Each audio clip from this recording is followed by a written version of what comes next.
Hello అండి, welcome to Rudramma kitchen. నేను ఈరోజు చౌలకాయ చేస్తున్నాను. చౌలకాయ ఫ్రై చేస్తాను. పల్లి వేసి దానికి పచ్చిమిర్చి, కారం పొడి అవసరం లేదు. ఒక గుప్పెడు పల్లీలు తీసుకున్నాను. ఇది కొంచెం దూరగా వేగినాక పల్లీలు పట్టపట్ట అన్నాయి అనుకో, అప్పుడు పల్లీలు ఫ్రై అయినట్టు చిట్పటి సౌండ్ వస్తుంది పల్లీలకి.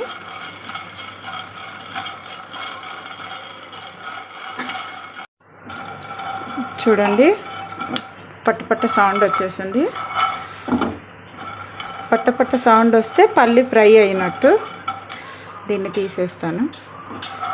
ఇవి పల్లీలు గ్రైండ్కి వేసుకునేటప్పుడు కూడా బరకగా వేసుకోవాలి. దీంట్లో 2 కప్పులు నూనె వేసుకుంటాను.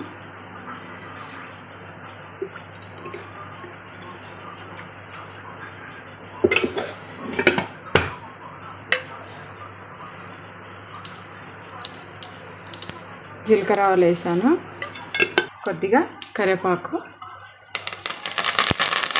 దాంట్లోనే చౌలకాయ వేస్తున్నాను.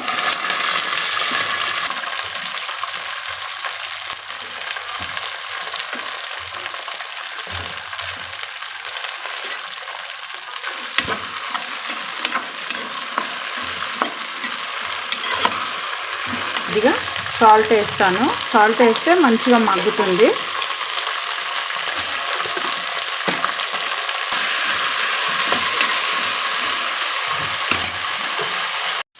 చూడండి, చౌలకాయ కొద్దిగా మగ్గిపోయింది. దీంట్లో అప్పుడు నేను పచ్చిమిర్చి వేయలేదు, ఇప్పుడు వేస్తున్నా. ఇప్పుడు వేస్తే అంత కూరలో కలిసిపోతుంది. కొద్దిగా పసుపు,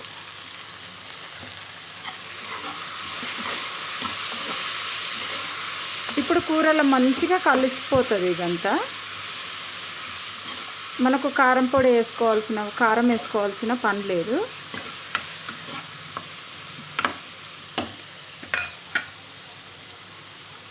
ఇప్పుడు కొంచెం సేపు మూత పెట్టేస్తాను.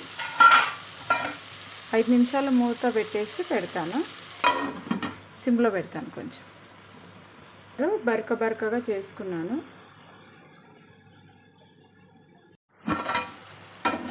చూడండి, మగ్గిపోయింది. దీంట్లో కొంచెం ధనియాల పొడి వేస్తా. ఇప్పుడు నేను పల్లి పౌడర్ పెట్టుకున్నా కదా, ఆ పల్లి పౌడర్ వేస్తాను. పల్లి పౌడరు బరకగానే ఉండాలి, పల్లీలు తలగాలి తింటుంటే.